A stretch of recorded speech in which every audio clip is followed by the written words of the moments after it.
Hey, hey, hey, how are y'all doing this afternoon? Welcome to AMPspire Interviews. I am your host, Plum Queen, and we have our amazing guest, LJ Malone. Say hey. Hey, how you doing? Awesome with the sauce on it. I cannot complain, and I am so excited to have you here so we can have this conversation. Okay, so we're going to get right into it.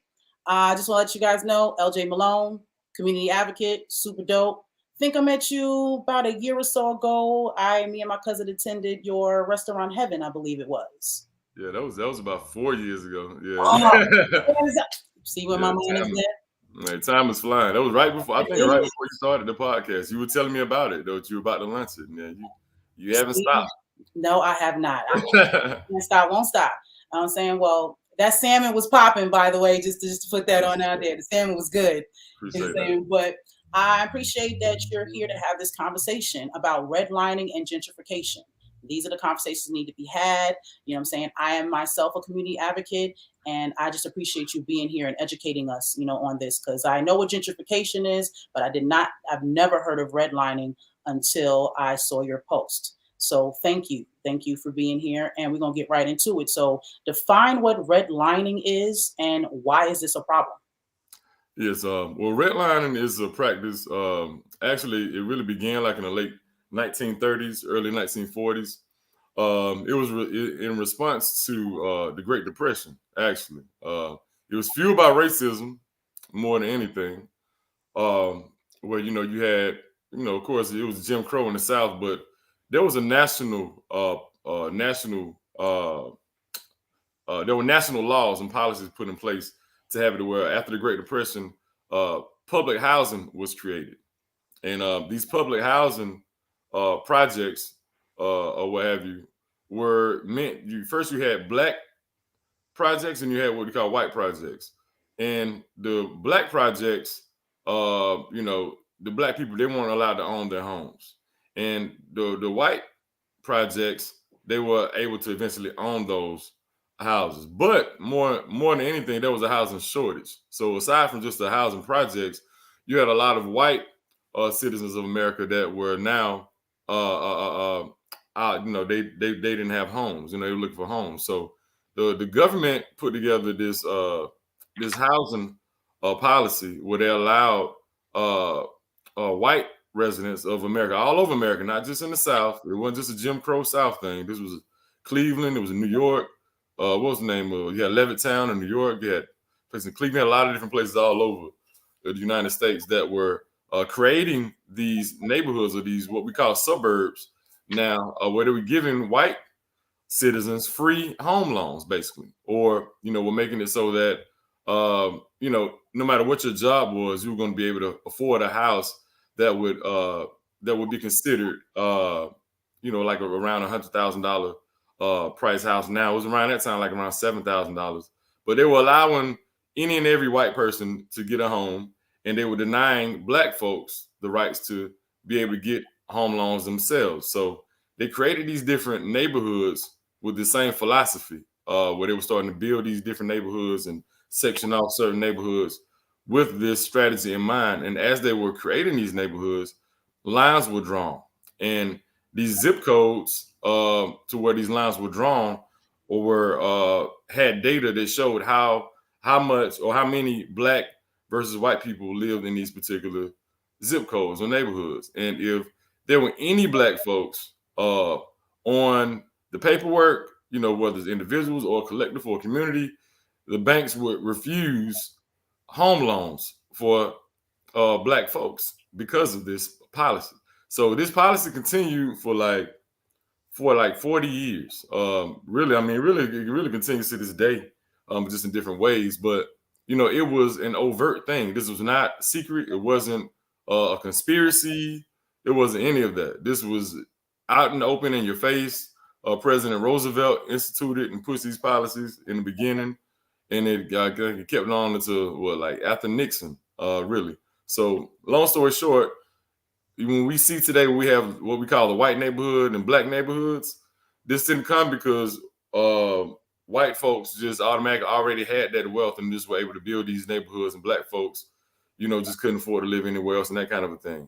what happened was the United States government gave home loans and allowed for white folks to have the opportunity to build these suburbs and to have these separated, segregated neighborhoods. So these are the effects that we have today. Matter of fact, we had thriving black neighborhoods, just like Black Wall Street. You had hundreds of Black Wall Street all over America. Right here in Macon, Georgia, where we are now, Pleasant Hill was, Pleasant Hill was one of those Black Wall Street neighborhoods, and there was a program that was brought in called the Urban Renewal Project. I think it was the Urban Development or Urban Renewal Project. It was one of the two. But that's when they built all the interstate systems, all the highways in America, and most of these highways went through Black neighborhoods. And this was a part of that process as well, not only creating these new middle class suburban neighborhoods for white folks, but they also destroyed thriving Black neighborhoods. And then after they destroyed these thriving Black neighborhoods, and then they created all this debt, through Black folks not being able to own homes, will allow them to borrow money or to do other things or invest because they're homeowners now. Us not owning homes put us further and further in debt. So and then when they destroyed our neighborhoods, it allowed white folks to now come back into these neighborhoods that Black folks previously had homes and where we own. So now you get white people now, as you notice in a lot of the towns here in America, they're moving back into inner city neighborhoods or back to where a lot of Black folks were at one time because of this. And it doesn't get talked about enough. I know you just asked me the basic definition of redlining, but I was trying to explain what it really is, how it actually happened. Break it down. Yeah, but the simple definition is being denied a home loan because of where you live at or because of a particular area or district. But yeah, that redlining was made possible because of these racist ideals and policies.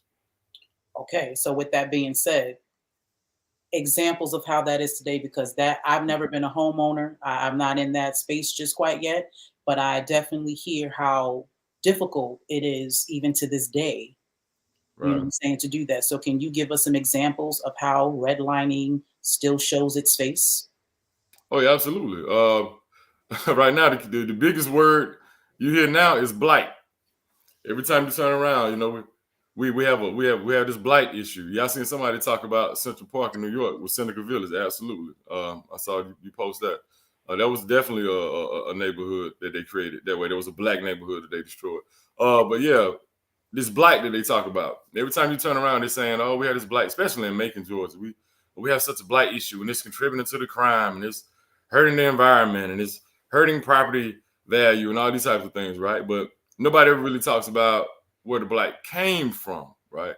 The blight came from these same racist policies, these same unfair policies. So now we're having situations where you have government come in or private investors are now coming into or coming back to these neglected neighborhoods, and now that Black folks have ran up their debt, the environment is so bad now. We have mass incarceration. We're having the issues of crime and murder. We have a lot of different issues that we're dealing with that keeps us traumatized in a lot of cases from being even able to own homes or being in a position to take care of our neighborhoods. So now, with all this trauma that's been caused because of these situations, we now have extractive institutions or people who are not from these areas or organizations coming into Black neighborhoods now and buying up this property, right? And now pushing Black folks out of the other neighborhoods that we had, after they pushed us out of our original neighborhood, so yeah, so now we're seeing it happen to where now we have all these organizations and outside, like I said, entities that are coming in now and trying to provide solutions for home ownership and for dilapidated housing. And right now, there's another key term called environmental justice. that you might hear about with infrastructure. A lot of these neighborhoods is bad. It might be the water supply, might be air pollution. Because this is another thing, right? Check this. Environmental justice is a really big issue. Not only is the housing issue a problem, and us not being able to hold on, but the environment. They've been killing us off environmentally, right? So if you even notice that a lot of black neighborhoods are by so-called industrial areas, they'll put us by a plant in a minute. We have these big trucks riding past, with all these fumes and things that releasing out to the air. Kids, being in danger, going across the street or what have you. So it's a lot of that going on, as well as certain factors like I'm talking about environment right now. Goodness, right? I lost my train of thought thinking about this environmental justice piece. Hold on one second, because it's something really important that I want to bring up. Dealing with this.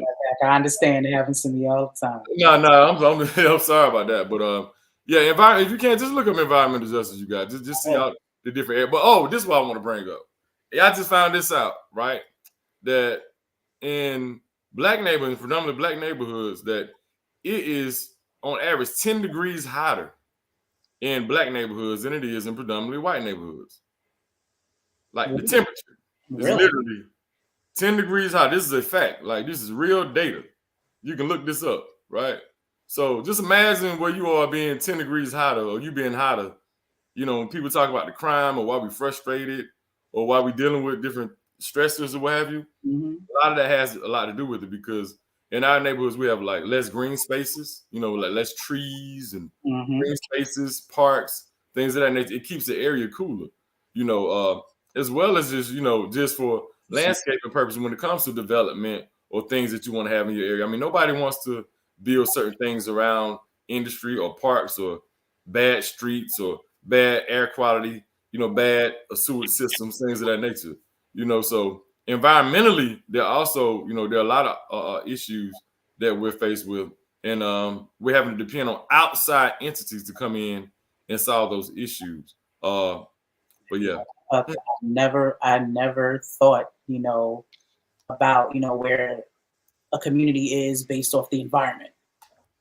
You know what I'm saying? How they build. I didn't know that those are things that, you would even think about, you know what I'm saying, which I guess I should, but that's very interesting, because like I live on the east side of Macon, you know what I mean? And I want to say further deep in the east side of Macon, you got Geico, you have all of those, plants and things that are in those rural areas where they have, you know what I'm saying? So that's very interesting. Like I'm really skeptical about water. Like I refuse to drink, you know what I'm saying, faucet water, even though I was told Macon has the best water.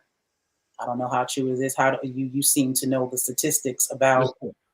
Yeah, we have the best water. We have really good water here in Macon. Yeah, we actually have more groundwater in Macon than anywhere in the United States of America.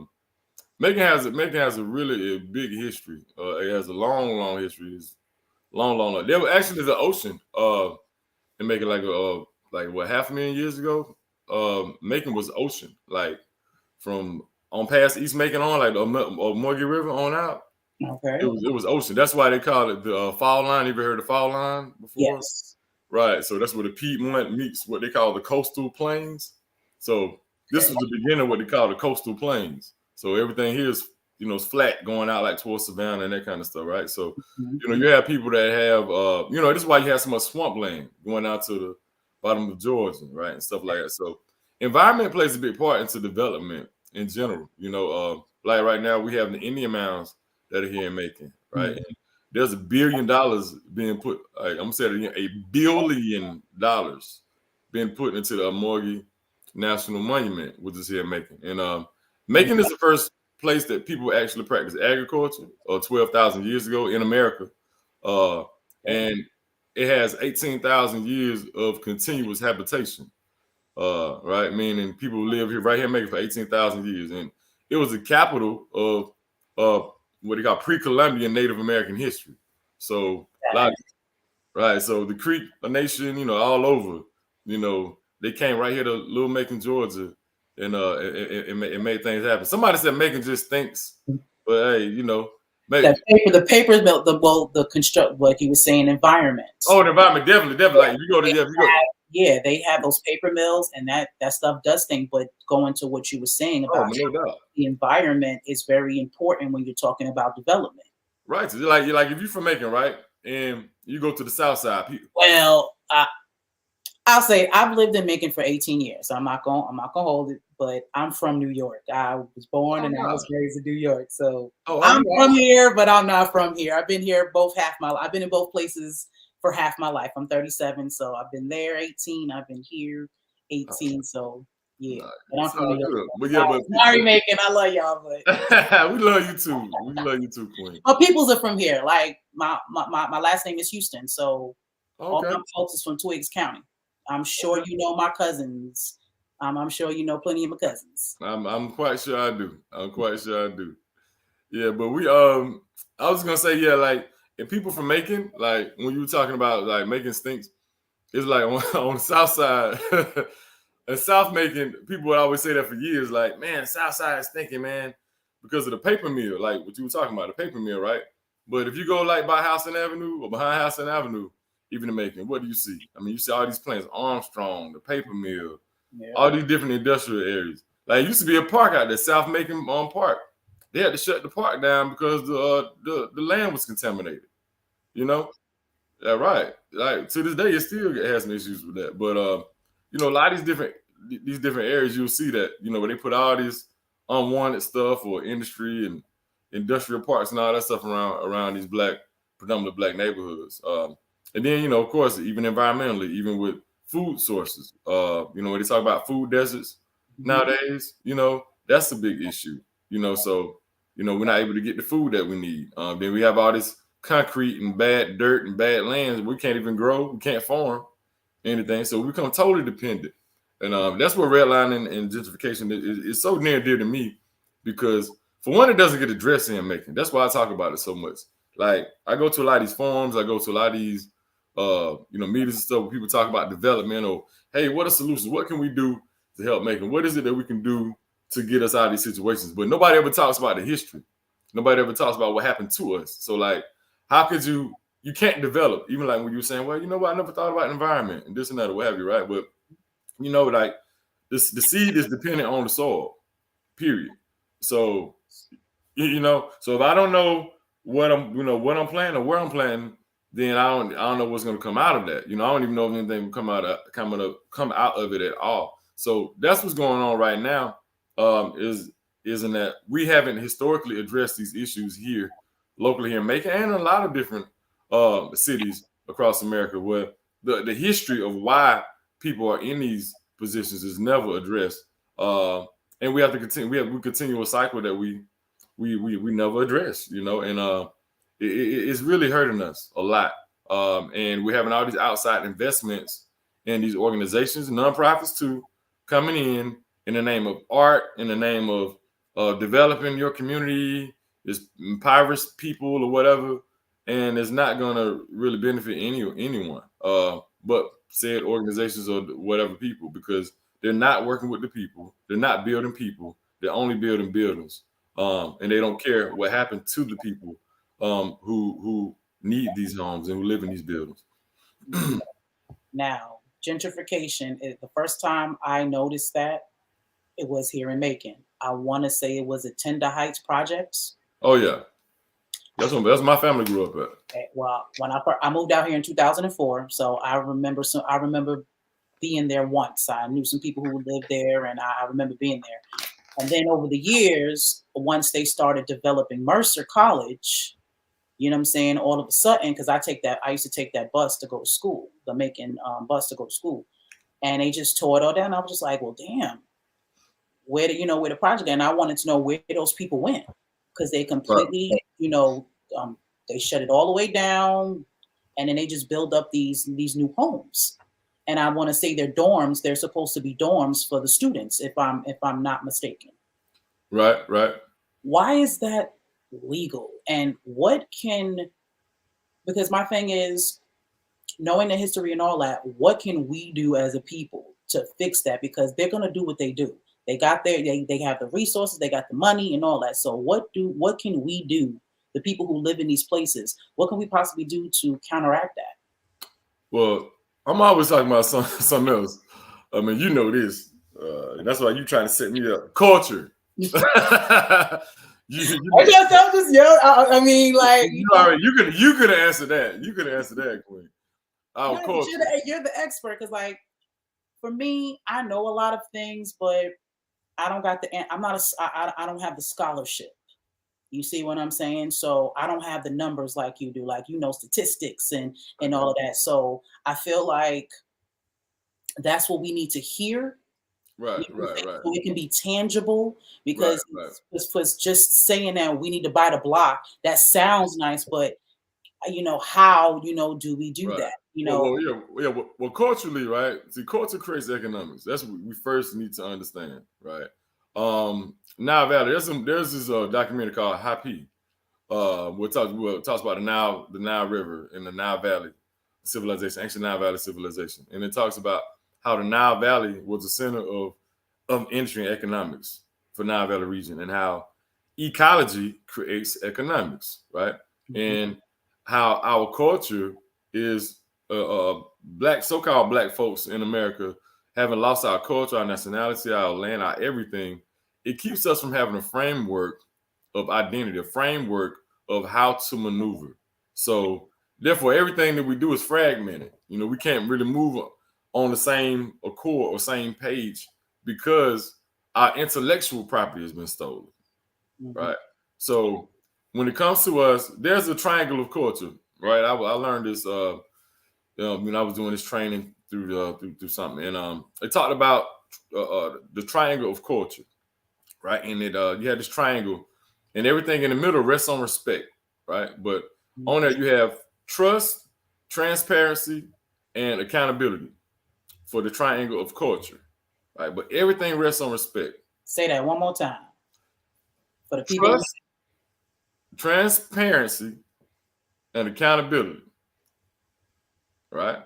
Okay. So first, you begin by you have to trust someone, right? Mm-hmm. So that's going to have to come with a certain amount of respect on whatever level it is. It comes with trust, and with that trust comes transparency, right? Because now I trust you, I can be transparent with you, right, and be open and honest with you about whatever's going on, right? And then after being able to be transparent with you, now we can hold each other accountable, right?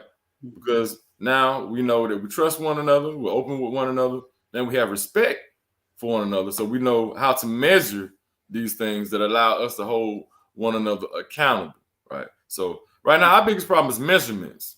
We're so caught up on belief or opinions and all these types of things without a framework and history and reference. So, like, even me bringing, what's talking about RedLining and gentrification. If you go into a black neighborhood and try to develop it or work with black people and, help them get loans and this and that without having any idea about RedLining gentrification, how can you help them get out of that situation? It's the same thing with us, when dealing with who we are, like knowing who we are so that we can maneuver as collective units. And then also when we're able to identify as a collective, now we're able to advocate for things as a collective rather than as individuals. So one of our biggest issues, even when it comes to politics or being able to get government to work for us, is once I was a Middle Georgia organizer for Black Voters Matter for the past 2 years, right? And one of the biggest things that was always discussed was understanding that us as Black people, a lot of times we put politicians over policies or before policies, right? Mm-hmm. Right. And we need to understand principles or understand policies and not follow politicians, right? And that's the same concept as African sacred science, which is that foundation was form and function. Everything has a form and everything has a function, but form follows function, right? So how do we function?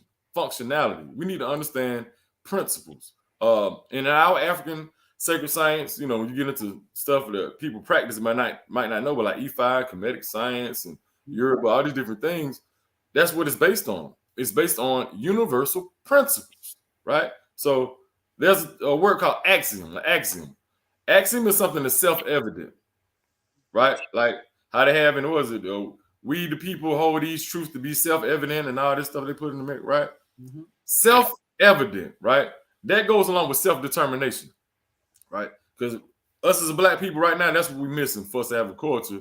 We need to be self-determined. We need that self-determination. But self-determination is dependent on truth. Mm-hmm. The word that's determined, right? That means you've determined something already. I know where I'm going. I know where I'm headed. There's no questioning. My willpower, nothing's gonna stop me. We're gonna get there because I have a vision already. I know where I'm going. That's self-determination requires a vision, right? It ain't just feeling like I'm gonna do something. Right. It's you knowing where you're going. And the only way to do that is to understand universal principles, to know the cycles and the seasons. There's a you know I love Homeland Village. You know I got to talk about Homeland Village, right? So there's a book in Homeland Village here in Napier called Ancient Future by Wayne D. Chandler. Brother breaks down the 7 Hermetic principles, the 7 universal laws. I implore every black person, any and everyone, to please study these 7 Hermetic principles, 7 universal laws, right? We have the law of rhythm, law of gender, law of polarity, law of cause and effect, these things, right? But right now I'm talking about the law of rhythm, the cycles and seasons.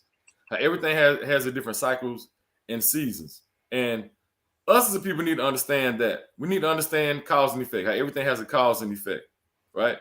So many issues right now going on with family, right? And men and women, us being able to work together so we can build up our communities. There's a law of gender, masculine and feminine, understanding that, right? We deal with mental illness. We're dealing with issues with, not knowing how to think, how to process things, whatever, right?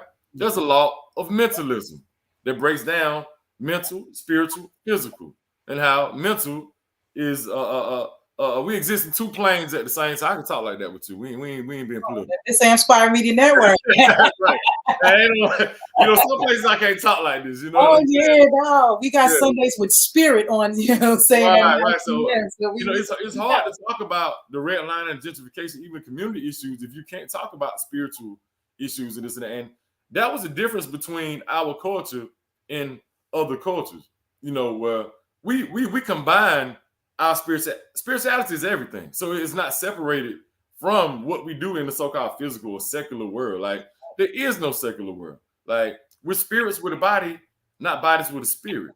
Or when they say we're divine spiritual beings having a human experience, that's what that means. It means everything is connected. Even if you just get to the basic science of energy, atomic energy and subatomic energy. It's seen and unseen.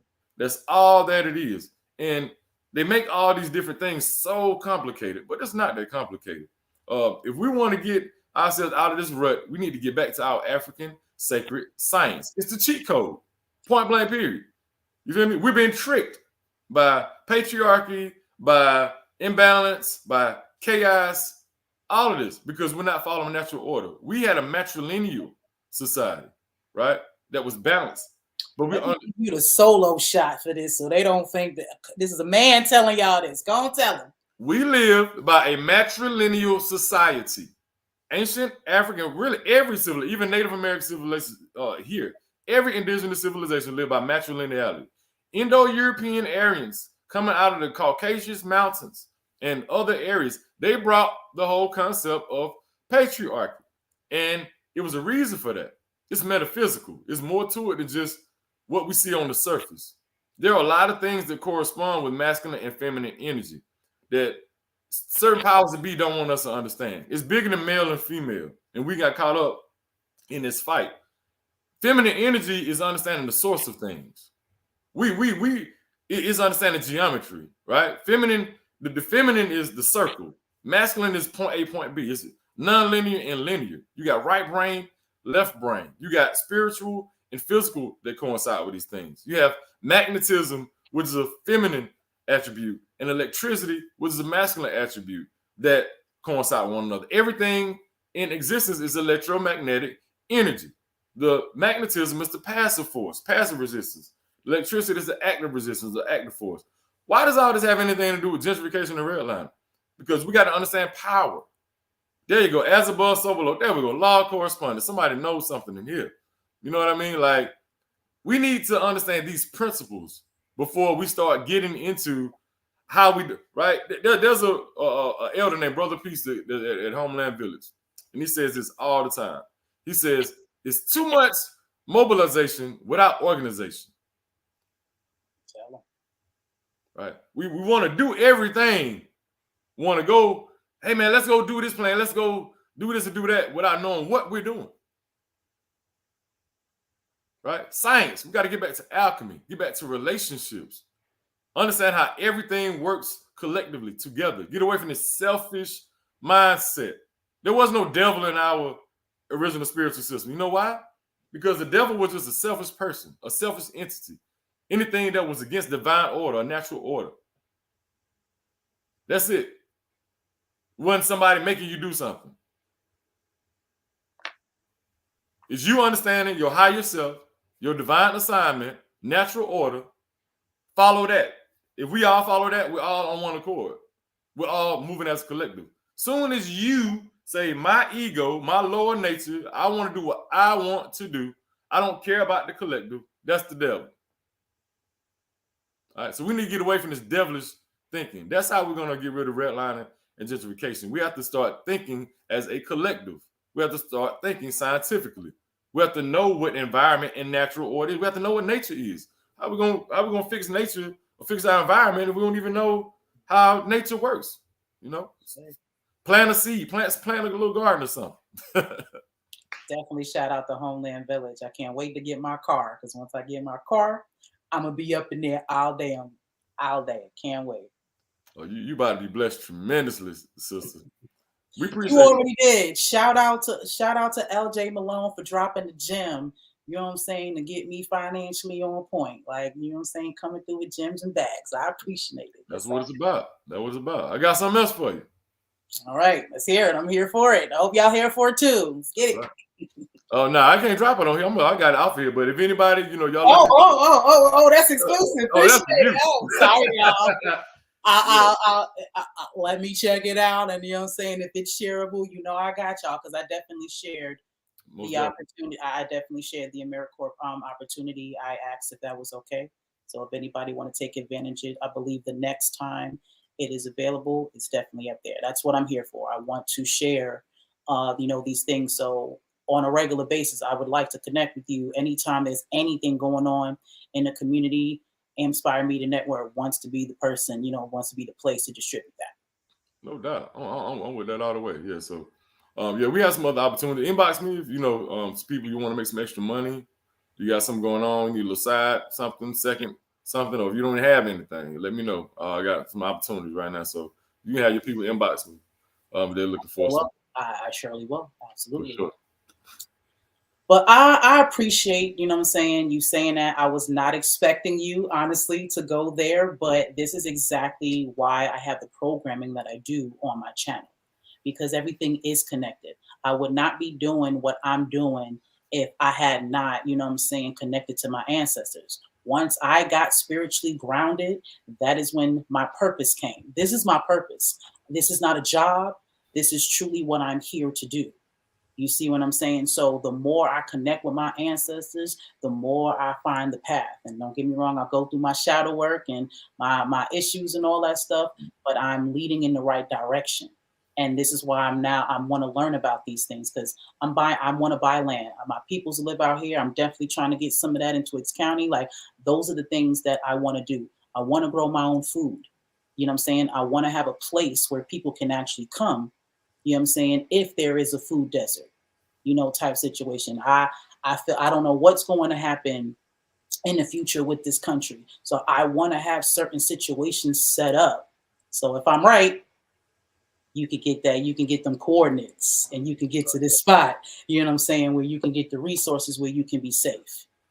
That's where my mind is. That's what we all should be. That's what we all should be. I'm trying to put it on out there, you know what I'm saying, because like it's bigger than just the individual. And I say unity is what we need. We got to stick together. That's the only reason why these other nationalities and groups of people are thriving the way that they are. Because I'm sure they got their issues with each other. I'm sure the Chinese fight amongst each other. I'm sure the Arabs, fights among each other, white folk, whatever. But as a whole, they understand and respect each other. They understand that what happens to one happens to the whole. And if we work together, collectively, we'll be straight. We are the only people who don't understand that and don't do that. Well, you know what? Like at when the Trump had the whole "Make America Great Again" situation, they were pushing that, right? And people, they were asking the question like, when was America ever great for Black folks, right? But check this, right? Through my state of history, right? It might never been so-called great per se, based on like how we may consider it to be great. But during Reconstruction, have you studied Black Reconstruction? I have not.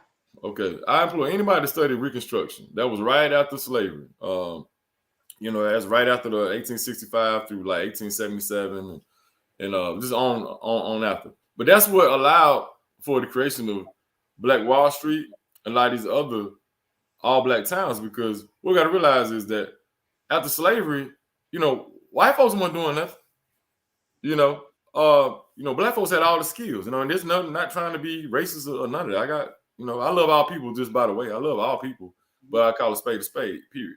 Right? So, white people didn't, the majority of white people didn't really have skills like that because we did everything.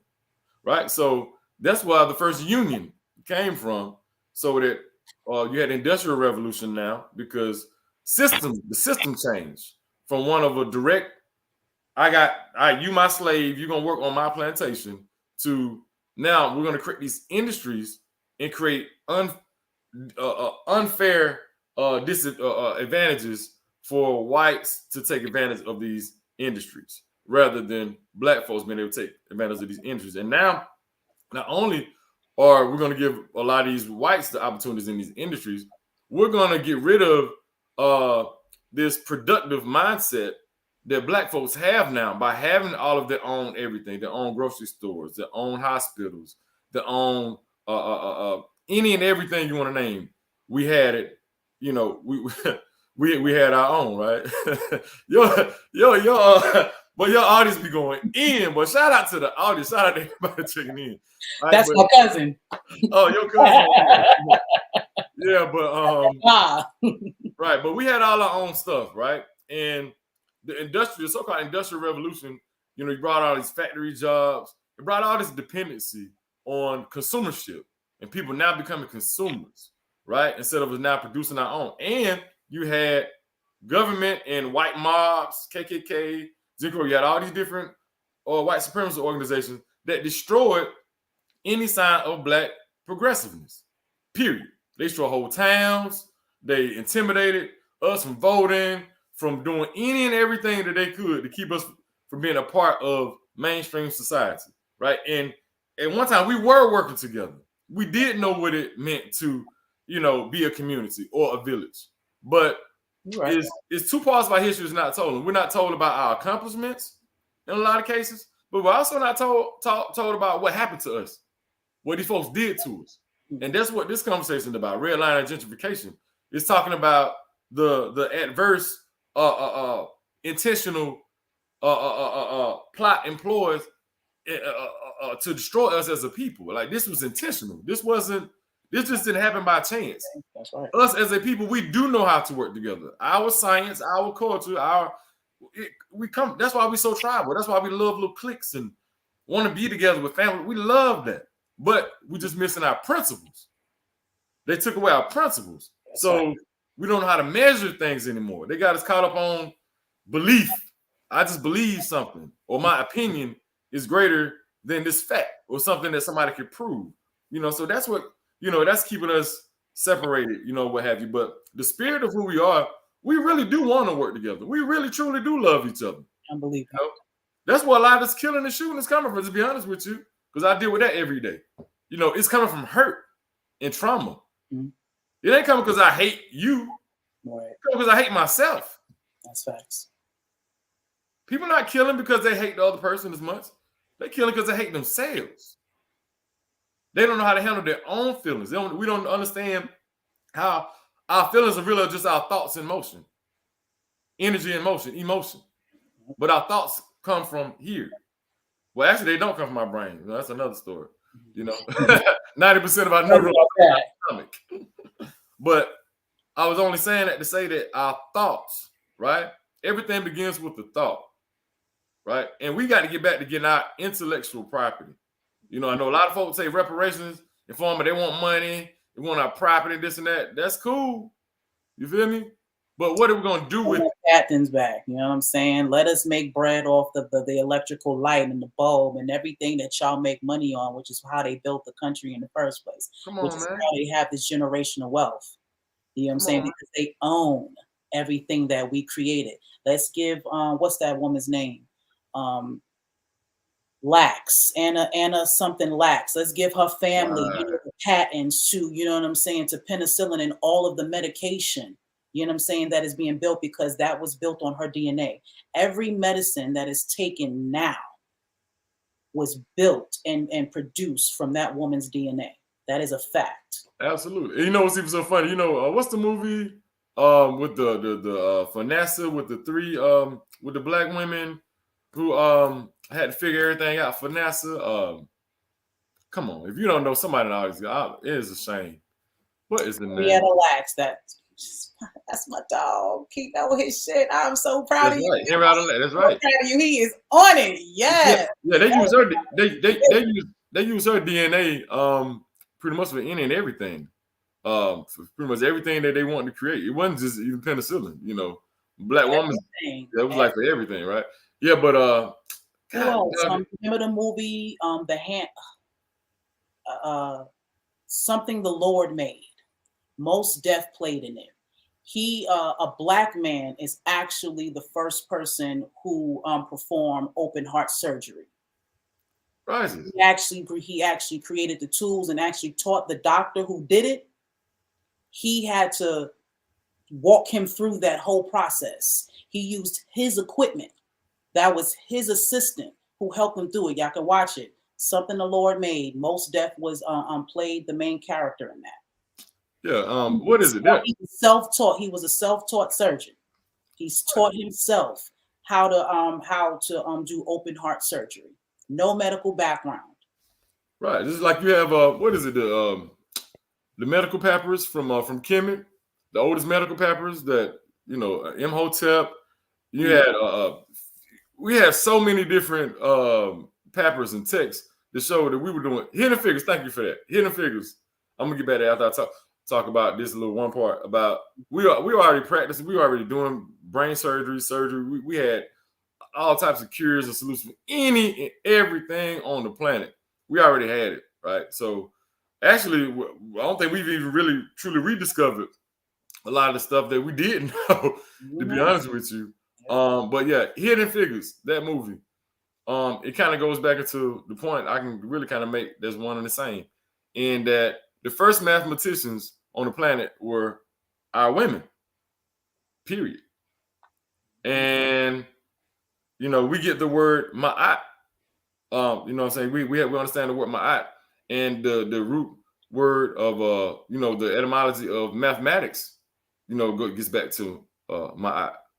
Right. And and understanding that was so powerful to see Hidden Figures, to see these these men, these white men not be able to figure out this basic math problem or these issues or these basic problems that they were having. And we were able to, our black women were able to come in and save the day and figure that out. And my art is such a powerful term now. Even though I know a lot of our folks have been in the, understanding the African-centered information, see it all the time, but it's so powerful. The concept of balance, love, harmony, balance, truth, justice, reciprocity, it's so needed. And if we understand that, how everything works together, even mathematically, and understand that everything is designed perfectly. Have you heard of Dr. Oyibo before? And the Gagoot theorem? Check him out. Put it in if you can. Put it in. If you can do anything for me, put it in the chat for me if you can. But it's Dr. Oybo. Anybody on this watching, if you get a chance to check, please go check out this brother's information. It's some of the most mind-blowing information you ever want to see. He's a mathematician. Said doctor. Yes, Dr. Oybo. He completed Einstein's work. Right? He finished the so-called theory of relativity and created a theorem. Right? And that theorem is called Gagoop, where he breaks down the periodic table of elements and shows what all elements really are just a compound of hydrogen.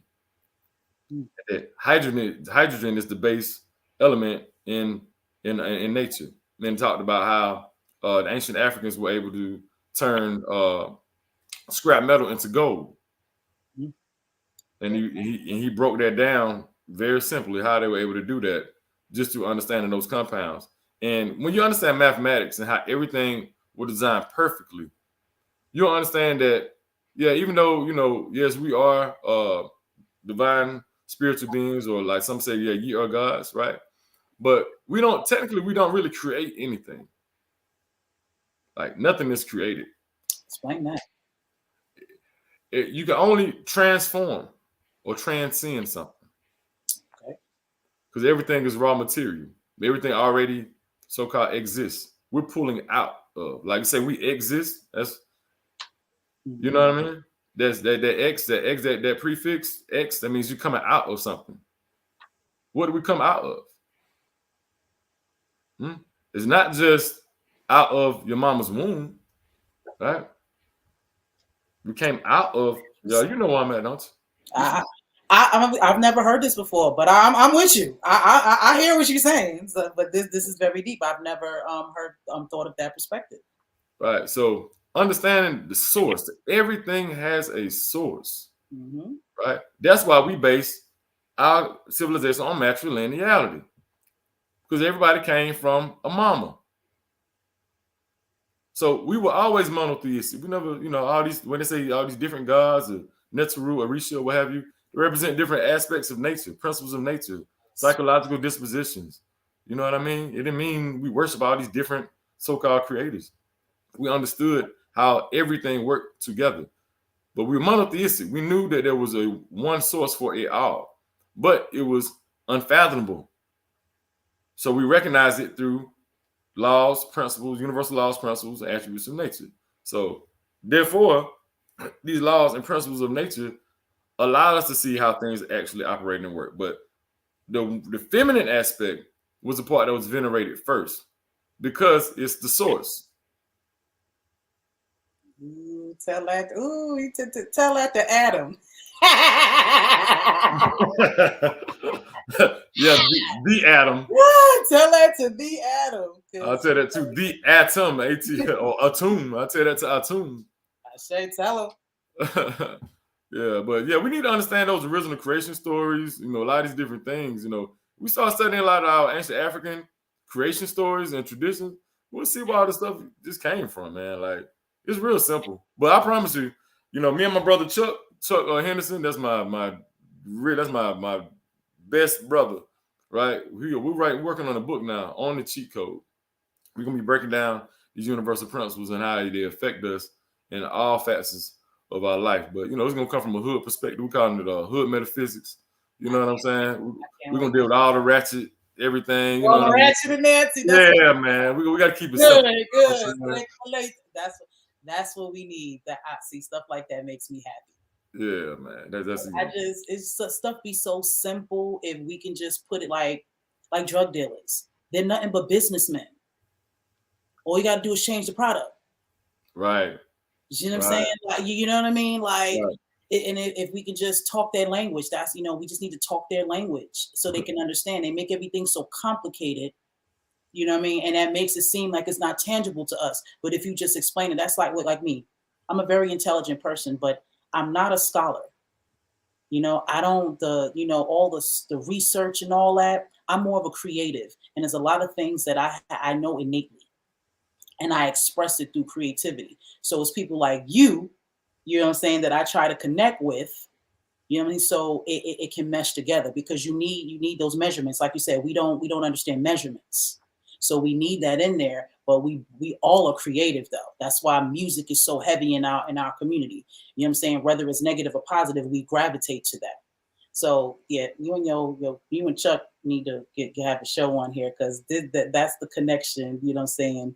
Yeah. That we need. Yeah, let's do it. Yeah, because he brings a whole different element now. He brings a lot of fire to it too, man. And he's actually graduating pretty soon with a psychology degree. Great, Right? great, Yeah, great.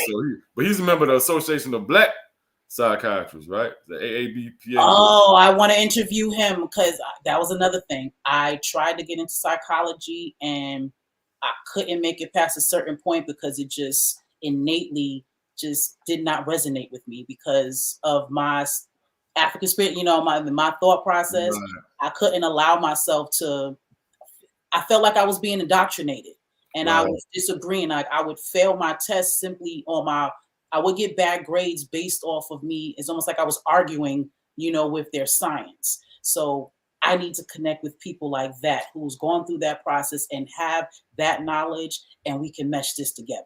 For sure. Oh yeah, he's incredible. He's an incredible brother. That's what's up. Yeah, he's very resourceful. The people like Dr. Wade Nobles, that he talks about all the time, Dr. Patricia Newton, Dr. Naeem Akbar, just a lot of the African-centered psychologists. But yeah, their approach is totally opposite, totally different from Western psychology, totally different. He just actually let me know that the American Psychology Association just gave Black folks an apology 2 years ago. You can go to their website, actually. I sure will. Did they? How so? Because they said they were diagnosing us wrong for all these years. They just released this 2 years ago.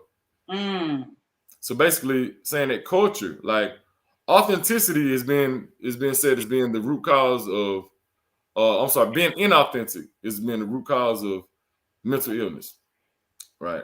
Mm-hmm. So a person not being able to be authentic, they have a term now they're using what they call imposter syndrome, what have you. This is why most people are dealing with mental illness and this and that. Mm-hmm. But it comes from not being able to be authentic. It's the same thing we're talking about how we solve these problems. You know what I mean?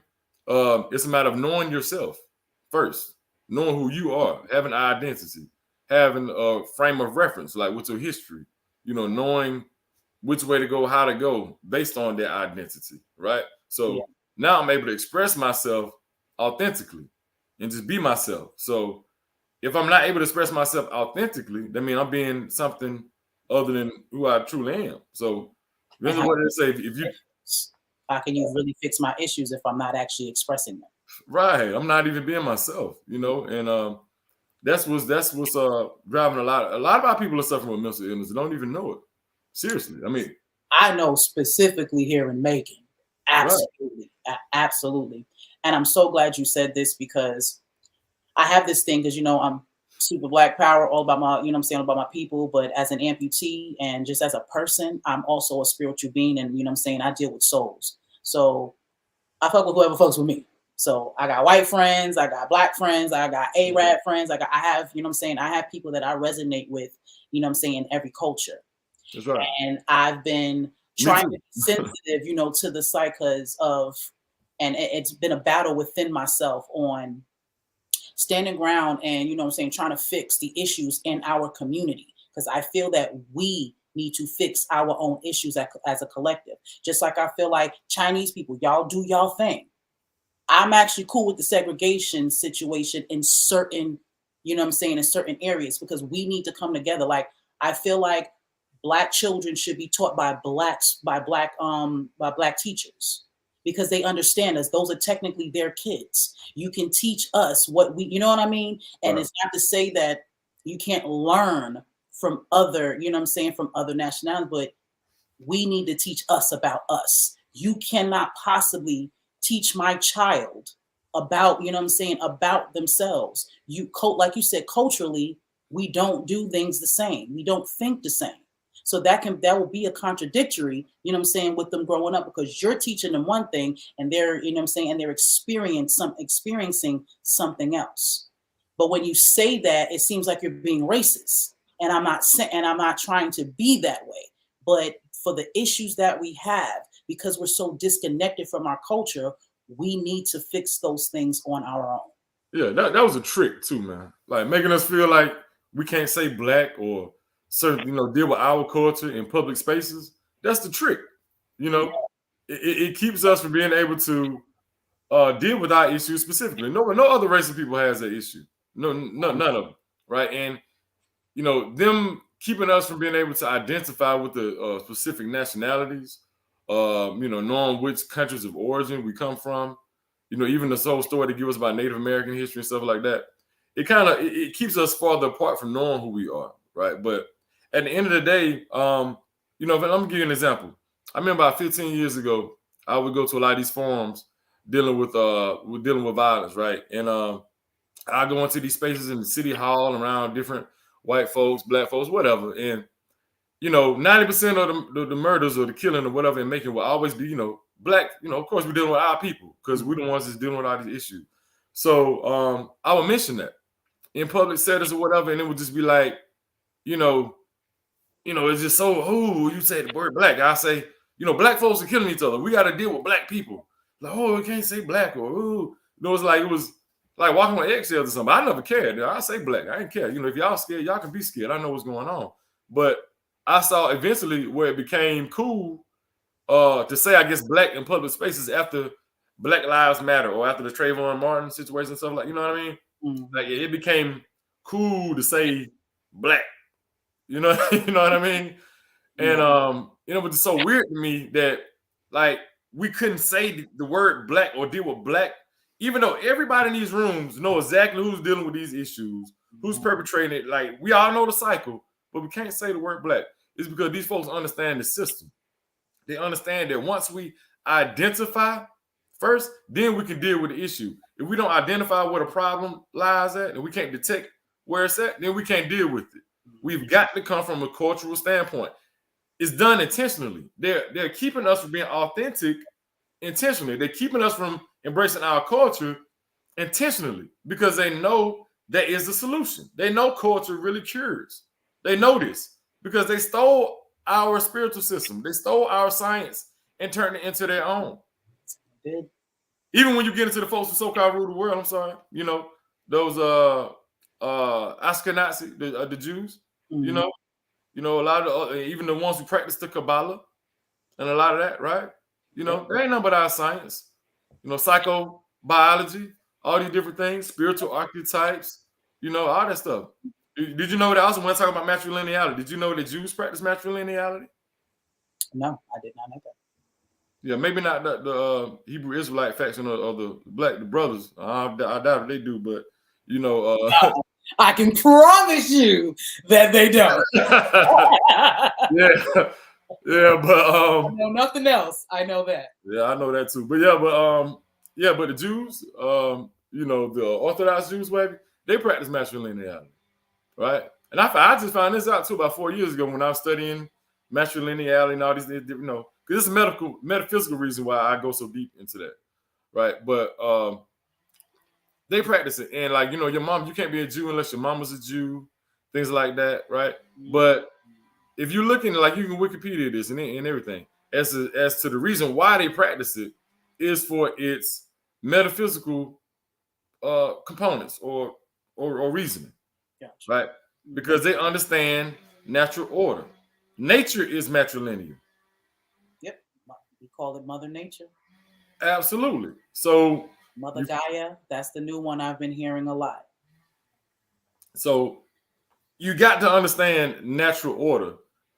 You have to be able to utilize universal principles. Laws, principles of nature that will not, nothing will change with those. Those universal laws, principles, they're going to stay the same.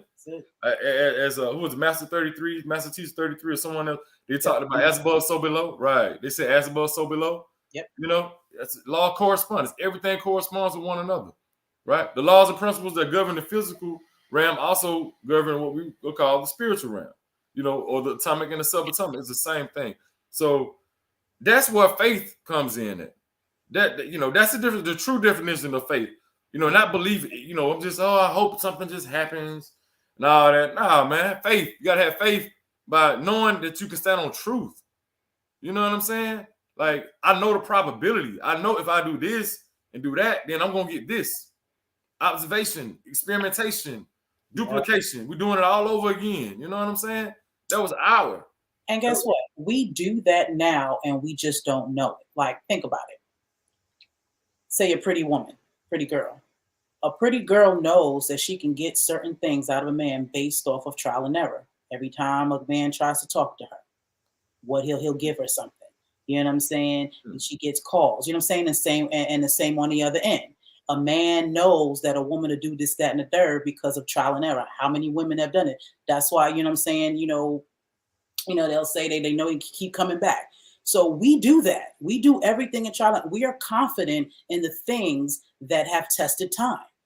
Right. I'm gonna give you a really great analogy, one of the most perfect analyses I've heard in regards to that. Right, we're dealing with water, okay. Right, and like the law of mentalism with we're dealing with universal principles, right? And one of those principles, law of mentalism. There are 3 different planes. You have the spiritual realm, you have the mental realm, and we have the physical realm, right? And the mental realm is the balance between both of them. Okay, so just like water. If you heat up water, it turns into gas. You know what I mean? At a certain temperature, boiling point, right? If you freeze it to its freezing point, it becomes a solid, right? But if you do nothing to it, just leave it at its calm state. It's water, it's fluid, and it can flow between both the gas or being a solid, right? It's the same thing with our mental, right? We take from the spiritual and manifest it in the physical. And who we truly are is our consciousness, period. That's the essence of who we are. Just like that ice and that gas, the essence of what it is still that H2O, it's still that water. You know, and it's just like us, the essence of who we are is still that spirit. It's that consciousness, pure consciousness. You know, we are as we think. And we got to get back to thinking and knowing that we can manifest with the power of our thoughts. But, I want to, we'll be here all day. Well, let me tell you, they are loving it. You know what I'm saying? They are steadfast and they are watching like, yo, this is dope. Like, again, I was not, I know we was going to have, the talk, but I wasn't expecting to go this deep. And I appreciate that because you're really giving home on what I'm trying to do with this platform, period. Why I have, Saturdays with Spirit now with 33 Master Teacher, why I have Childhood Trauma Podcasts every Tuesdays and Thursdays, because me being an amputee, all of those things, none of those things are tangible. I can't change any of that until I know who I am. I have to truly identify myself, understanding that this ain't me. This is why I can take this, so well. And this is what I tried, to show other amputees or other people with disabilities. Because I know who I am, this doesn't bother me. You see what I'm saying? We can really get rid of our issues once we know who we are and why we're really here, and understanding that all of these things are, just whether they be lessons, stepping stones, things that is needed, for us to learn what we need to learn and be who we're supposed to be.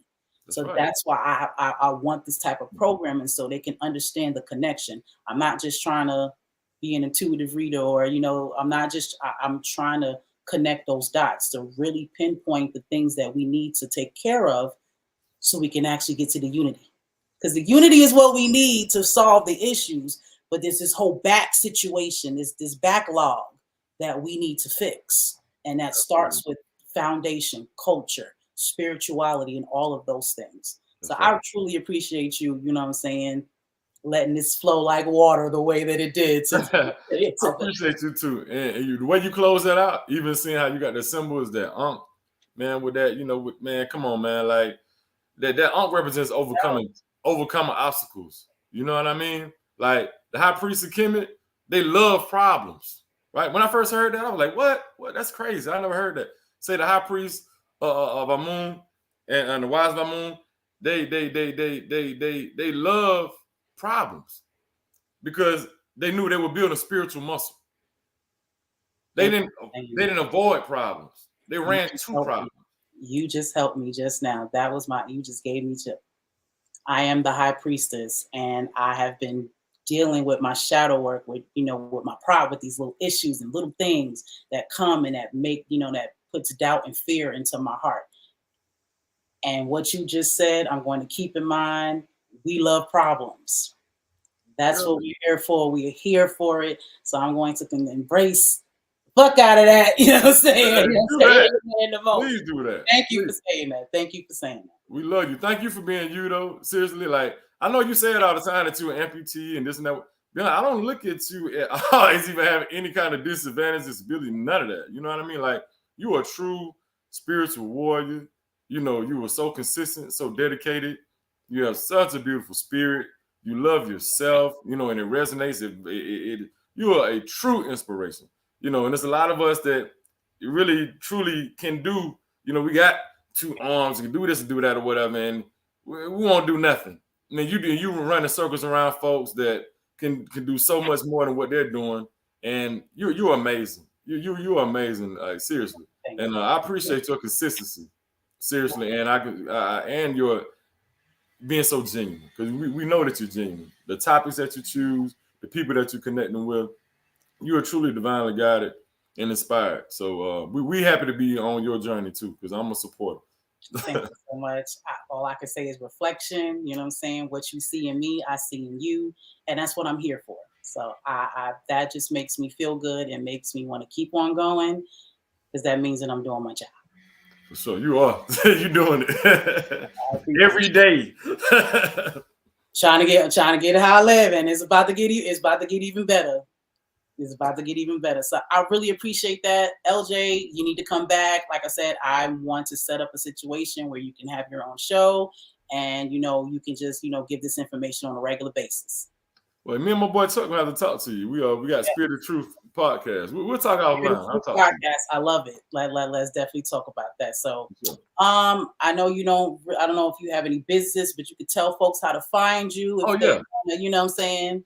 Yeah, if they want to. I've been doing so much. But I got to shout this out, right? I'm the site supervisor for Cure Violence Making, right? We're a violence interruption program that's based in Pleasant Hill right now, but we really need to be on every side of town. So please advocate to have Cure Violence model on every side of town here in Macon. Go study it or research it yourself, or Cure Violence Global or CVG.org.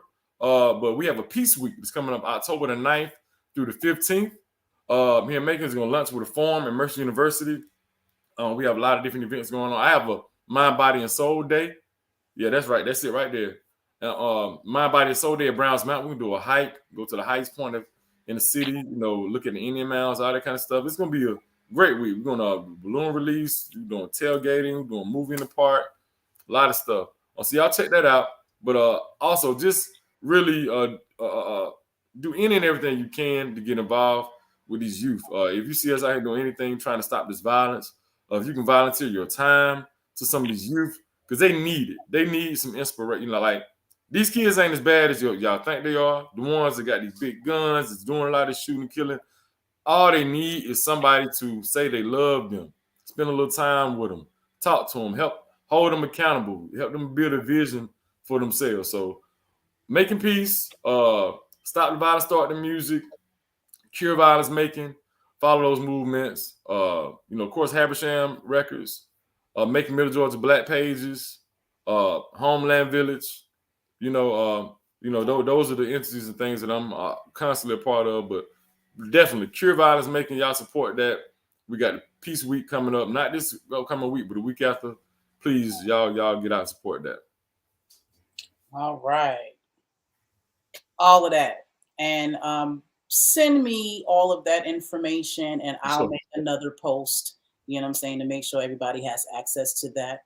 Because absolutely, I'm going to look all the stuff up. I want to be a part of all of that, because like I said, I've been in Macon here for a while, but I haven't really been able to integrate myself, you know what I'm saying, into the community, and it's time. It's time. Sure. So I really appreciate you. So thank you so much for your time and your energy, and I cannot wait to have you back. All right. So let me know, sister. I appreciate you. I appreciate you too. All right. Peace. Peace. Okay, that was super dope. I hope y'all was taking notes, because I was. That was amazing. I just learned so much. Now, y'all know I'm hit to the issues that we have in our community, but that was very informative. Okay, so we all got homework to do. We all got stuff that we need to study. And again, we're not here to tell you what to do.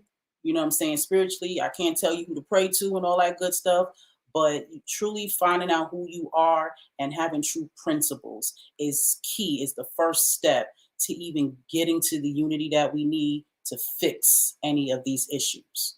Okay, so I appreciate everyone who took their time and their energy to come here and to listen to this conversation. If you are looking for other, I cannot wait till they get on here. I'm going to, I don't know how we going to call it, but I cannot wait to have them on AMPspire Media Network. This is the type of programming that we are looking for. So if you don't have Roku TV, you need to get it. Okay, go to Walmart, $24.99. That's the cheapest I've seen it. Okay, so you can get all of this amazing inspiring programming. Okay, you can contact us at AMPspire Media Network. Gonna try to get this ticker to go a little faster. There we go. You can email us at AMPspireContent999@yahoo.com, or you can call us at 478-318-6933. Every Tuesday and Thursday, we are going to be changing the times because, like I said, LJ was dope and gave me a great opportunity. So we may be changing the times. We may have to have all of our programming in the evening because during the daytime, us and the sisters, we out here making moves, making greatness, you know what I'm saying? So we can give you more and, you know what I'm saying, and a more better experience, you know what I'm saying, with all of this inspiration. So Tuesdays and Thursdays, we have Childhood Trauma Podcast. This is where me and Goddess Misha Love, we have talked about our childhood traumas, the things that we have been through as children, and our processing and healing. You know, Misha Love, I'm sure she got her things going on, but I seem to be the one still trying to work things out. She seems to be a little bit further along than I am, so I learned so much from her. But this is a place where, you know, I get to figure my stuff out too, because we're trying to heal again, fix these issues so we can unite, you know what I'm saying, and do what we need to do. So every Tuesday and Thursday, Childhood Trauma Podcasts. And I believe also we're going to be on Saturdays now, switching things up. So it's going to be Saturdays with Spirit with 33 Master Teacher. She is our intuitive reader. And like I say all the time, nobody does tarot like we do tarot. We are bringing spirituality to television, and I'm just super excited about our next season. She's coming through with all these messages. We're going to have a brand new view. So make sure you tap in. Also with AMPspire interviews, we are booked up this October. Okay, so we have plenty of more interviews coming. Our next one will be next Friday on the 7th. We're going to have Clarence. Let me make sure I get his name right. Let me get this right. I believe his name is Wilkins, but Mr. RoboCop Leg. That's who's coming through. We have another fellow amputee. He has his leg amputation, and we're gonna talk amputee talk. We're gonna see what he's been through, what he got going on. Because, like I said, I am not the only one out here being great. You know what I'm saying, and getting through these adversities. Okay, so check that out. October 7th, 9 p.m. Mr. RoboCop Leg is going to be in the building. All right, what else we got for y'all? What else we got before we go? All right, Be Inspired Apparel. As you could, I'm sure if you saw, when I get my picture back on, I'll show you. We got the apparel line that goes along with this brand. Our mission is to help people get through adversity and thrive afterwards. So this is what our merch and our apparel embodies. So when you're wearing those leggings, when you rocking that bag, you know what I'm saying, you are empowering yourself and everyone else around you. That is the goal, and that's what we got going on. So go to beinspiredapparel.myshopify.com. It's fall season, so we got the hoodies, we got the leggings, the sweatshirts, everything you need, you know what I'm saying, to get popping this fall, okay? So check us out and get you some. Also, content creators, like I was saying, with LJ and his peoples, we want to bring their podcast to AMPspire Media. Well, we want you to do the same thing too. Not only are we looking for content creators, if you have a business that you would like to advertise, all of our podcasts are potential places to do that. Grow your business with us. All our digital marketing agency teams support you in all of your projects so that you can achieve your objectives. Contact us at 478-318-6933 or email us at AMPspireContent999@yahoo.com. All right, I think that's all we have. This is the business card. I am an amputee influencer, podcaster, plum queen. I am a lot of things, like, you know what I'm saying? Yeah, I'm not disabled. I am very much able to do a lot. But honestly, being an amputee is is who created the person you are and you're looking at and witnessing right now. I would not be this without this experience. So I do not regret it. To be quite honest, losing my arm was the easiest thing that I ever done. I know that sounds weird, but it's the truth. Okay, so it brings me pride to influence other people. You know what I'm saying, and to use these talents to help. Okay, so I hope all that time when I was just saying that you was scanning, you know what I'm saying, the QR code so you can have access to everything we got going on. Make sure you download AMPspire Media Network on Roku for free and hashtag #BeAmpspire. All right, that's all I got for y'all. We're gonna check y'all tonight with Saturdays with Spirit, I think. We'll get more. We'll get back to you on that, okay? But I love y'all. Appreciate your time and energy. And until next time, always be inspired. Peace.